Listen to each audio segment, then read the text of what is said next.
Welcome back to Monster Hunter Generations Ultimate Prowler only. Last time we took on Hyper Barioth and Hyper Gamut.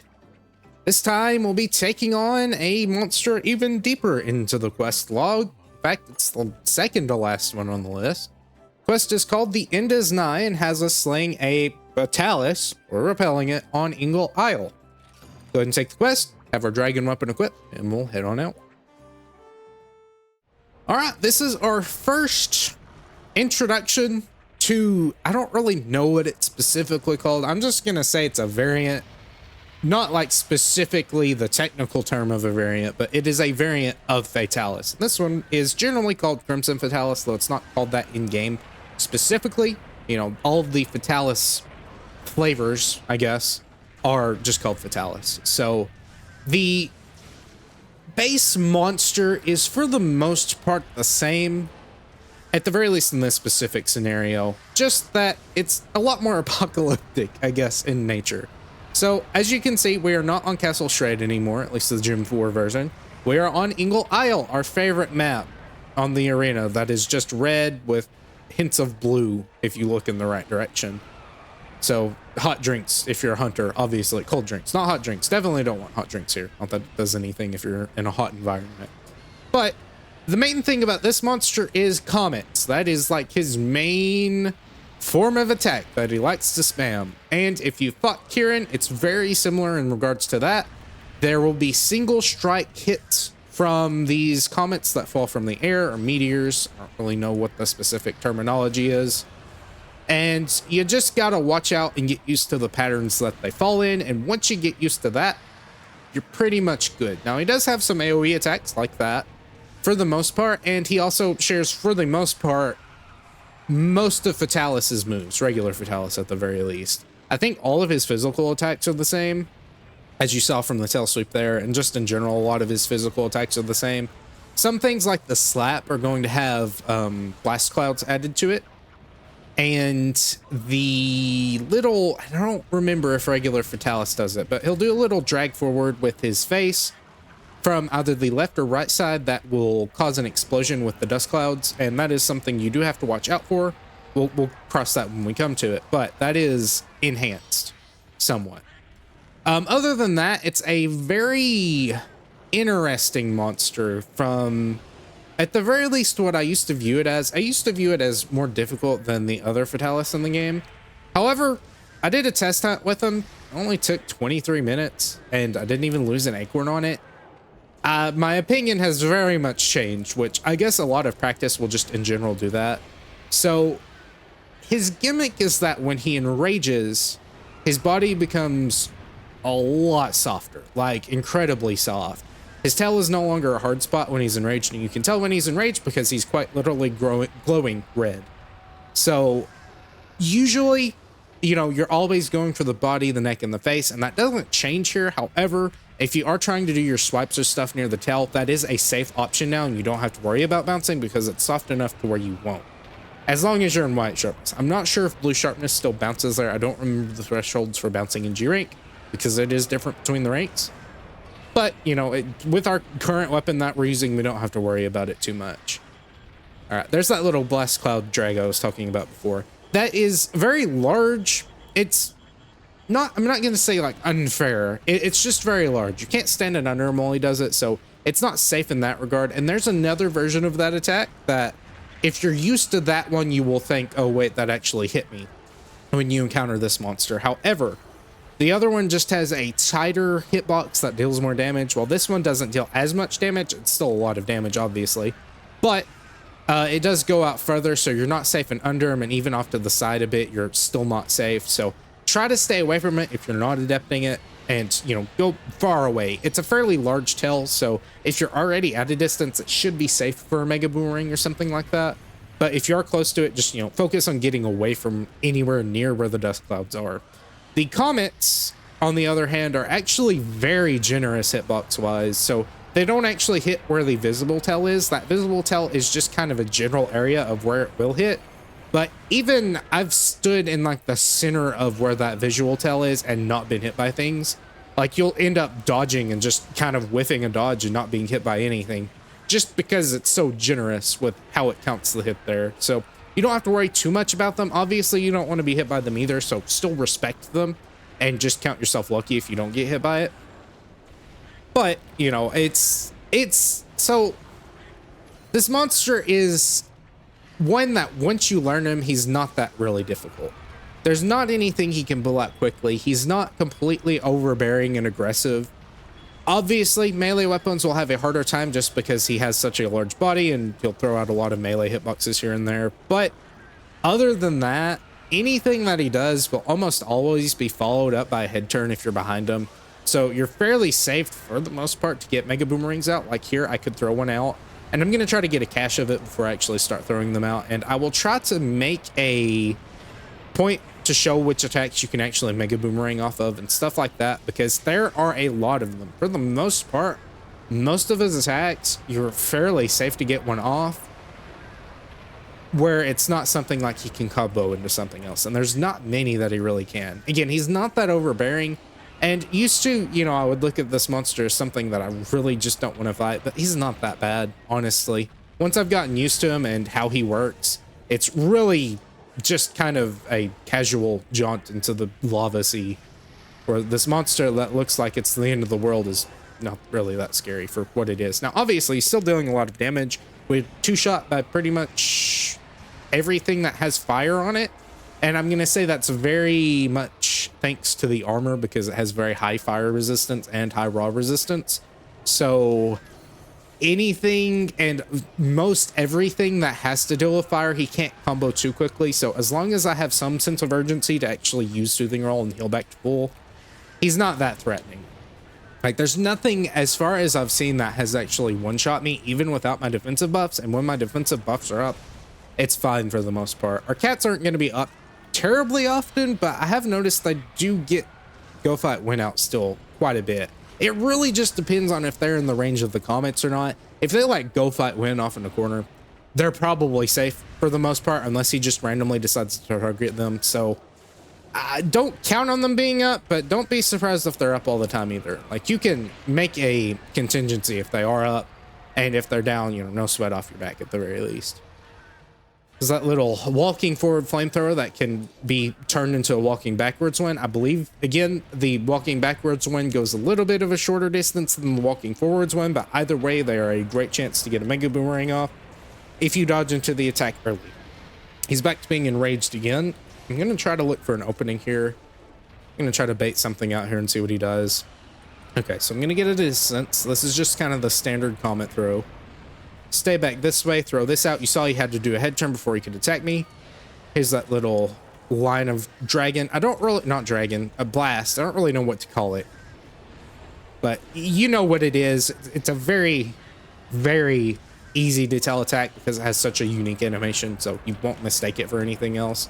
The comet throws are at the very least varied somewhat in their patterns, so while the initial tell looks similar, you do have to still kind of keep an eye out for where they're actually going to land and which kind of the comet throw he's doing, because he can do it like a charge one where he'll slowly sit there, and that's, you know, like I said before, a very good chance for a mega boomerang.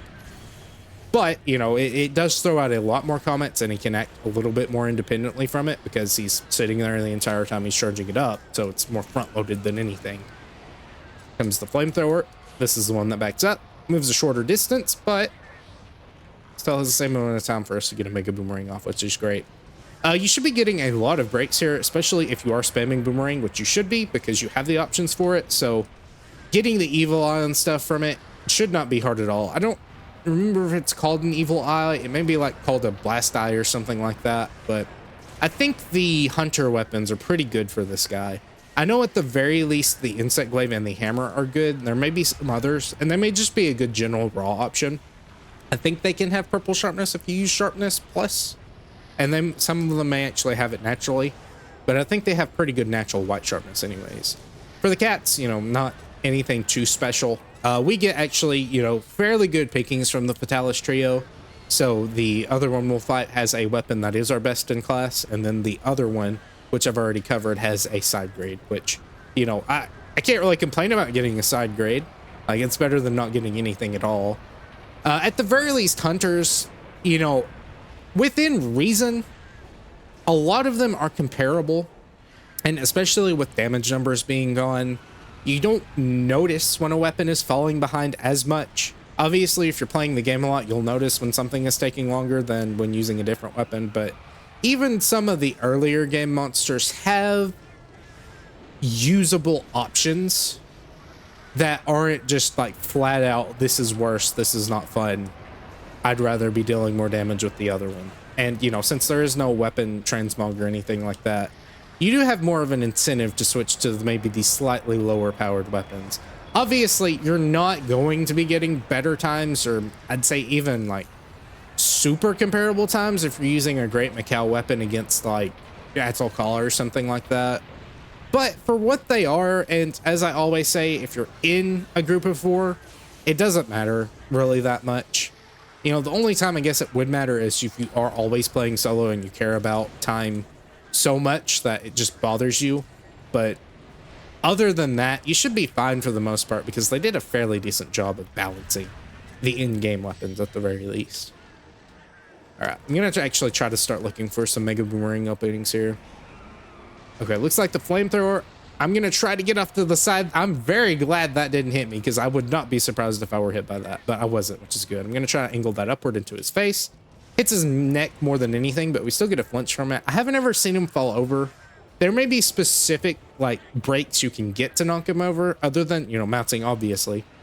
But I haven't seen it in the time that I've fought him, solo at the very least. This is a bit risky, but I think I'm fine. But for the tail to come towards me, it's a very long tail, so you're good for the most part. Go back to attacking here. Does a head turn, and actually get into a defensive stance, hold block. He does that. Now he has to head turn towards me, so I get another Mega Boomerang out. Really, your limiting factor in this fight is just your support gauge. We get a chest break, I believe. Again, the breaks are not that hard to get, especially with him softening himself up now and then. If you have the access to Agitator, if you're playing as a hunter, definitely go for that, because that's just going to accelerate your damage even more. And as always, you know, with G-rank monsters, the closer to death they get, the more often you're going to be proccing in range anyways. So that's not a detriment in this fight. Yes, he's faster, but honestly, that just means he's going to be throwing out more attacks that give you options for Mega Boomerangs and less downtime between having to wait for him to do something to do a Mega Boomerang. So honestly, it's not that bad. Especially since still, even when he's in range, it's not that aggressive or scary. You just have to know your positioning and whatnot. Like there, I got hit, but it doesn't matter that much. I only have my Go Fight, or not Go Fight Win, but my Palico Rally buff up, and it still didn't even do near enough to one-shot. Yes, it's obviously a two-shot, but my cats came in and healed me, and I used Soothing Roll, so we're perfectly fine. I think the only time you don't want to use Mega Boomerang is if you're somewhat close to him or in the range of the comet when he does his comet toss. Like if you're at range over here, you're fine for the most part. I think the only one that's not completely safe is the one where he charges up, because that can go a bit further. But as long as you're like back here, you know, you should be fine. And I think there are maybe some patterns that scale depending on where you are, so they will change location, but as long as you're constantly moving and not just sitting still, which, you know, is generally not a good idea in these games, you're going to be fine. There's not anything so scary that the hit force, or not the hit force, that doesn't make any sense. The hit effect is going to appear and you immediately have to evade, or else you're going to be hit with 80% of your health. Nothing like that at all. So you're fine for the most part. It's going to tackle here. This is great opening for Mega Boomerang. It's a bit risky, and I probably should have saved that. Unfortunately, support gauge did go out there, but he's just going to tackle towards me. We'll get a flinch. It's great. He's going back down. We break the horn, which is also good. I think he really wants to tackle. There he goes. He gets it off there. Tackle is the exact same as regular Fatalis, so, you know, stand in the same spots or just try to dodge into it the same. It's split into two, so if you do dodge on the first one, get out of his way for the second one, or else it will hit you during your adept roll. So just stay out of the way of that. Same rule as any other segmented attack, really. Not anything different there, so once you're used to it, you should be fine. Comes another tackle. Need to reapply piercing. I'm going to try to be really aggressive with Mega Boomerangs, like I said before, because that's really what's pushing your damage along the most. Dragon is the best here. Ice is an okay secondary, but those, while they do deal good damage, obviously, they're still dealing the majority of your damage, are not going to push the hunt as much. They're not going to make as big of a difference as getting more Mega Boomerangs out. Because the more of those you get out, the faster the hunt is just going to be flat out anyways. Especially with the large selection of very good hit zones that he has. You know, not always is a monster, especially at this end of the quest board, going to have a lot of great hit zones, looking at the deviants. So when you do get one, you know, take advantage of that. Use your Mega Boomerangs or whatever other attacks you have as much as possible that pierce through, because they're going to help a lot. All right, we've got Go Fight Win and a stock of almost 6 gauge. Should be safe. Now, there is a comment that will go by the tail sometimes, like that one. That's the specific one I'm talking about. So if you're by the tail, be wary. You know, make sure you're not where that's going to land. But you should be fine. This general kind of cone area, I guess, on his backside is safe for the most part. The only thing you do have to watch out for is that tail comment and also the tail sweep if that happens. But that, again, has such a long animation that for the most part, you should be fine if he does pull it out. This is going to hit me, but only got some chip damage from it, thankfully. It really depends on what part of the hitbox you get hit by that attack. If you get hit by, I think, like the edge or something, you should be fine, but there are specific parts that will throw you backwards and deal quite a bit of damage for what it is. It's going to roar here. Great chance. Hopefully the head turn comes out. Doesn't come out, but he does just slap the ground, so that's great for me. He's going to do a little body slam there. That applies Tremor, so we dodge the one attack there.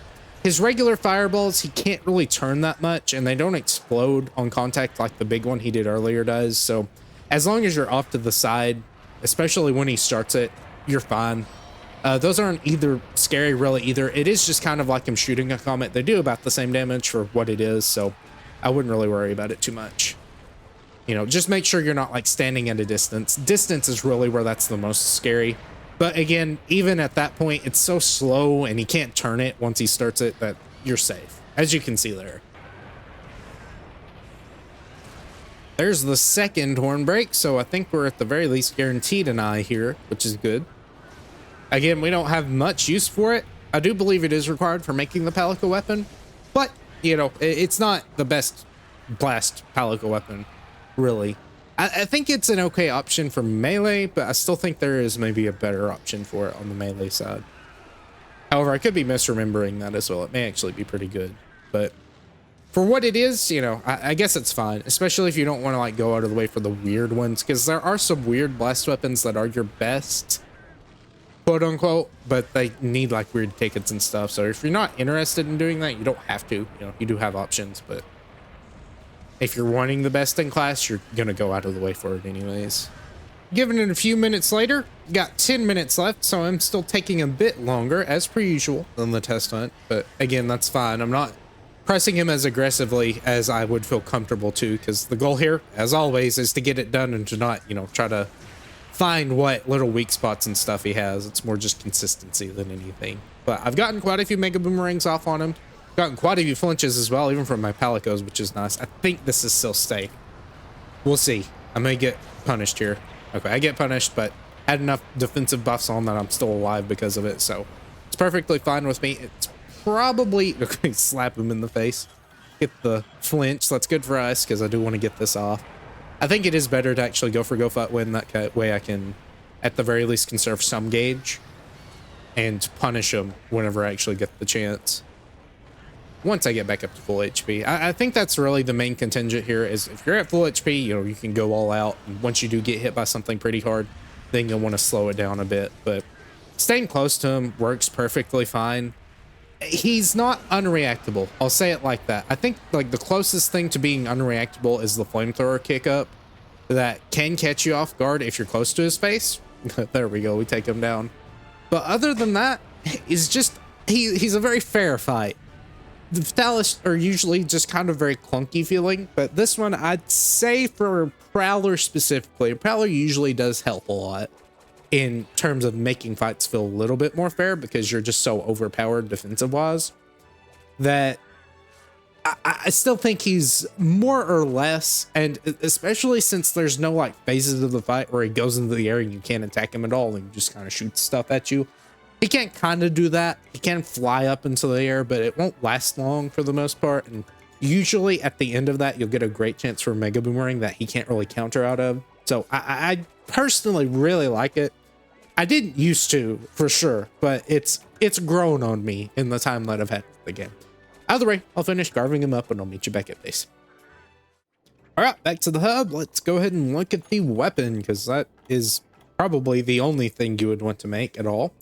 The Havoc Eye, 210 on the close range side with 20 blast element, and I think neutral affinity, which is pretty good with white sharpness. That is definitely good on the raw side for what it is. You know, you're not having to suffer any negative affinity penalty or anything like that. So certainly decent at the very least.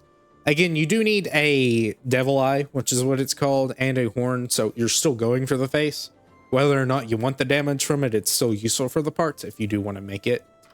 Boomerang side, obviously, that's not the point of it because it says it's a close range weapon, and, you know, 190 and 15, not that good. You have better blasts options. Now, the other blast weapon I think you're competing with is the Searing Whiskers. I think that's what it is, yes. So you get a very high amount, I think 14 more blast element, which for a melee weapon can depend, honestly.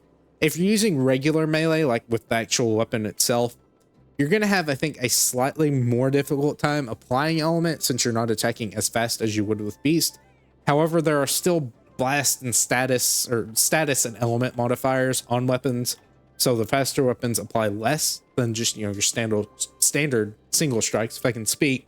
However, cats are weird in that their standard moveset kind of has a element penalty, I believe. So it's still not, you know, that much of a difference. But you'll be applying more blast element, but you're dealing some less raw, and your affinity is the same. So it really just depends on what you're looking for. If you're wanting to apply more blast, and that's really dependent on the monster, how short the bite's going to be. If there's more than one, the blast is better.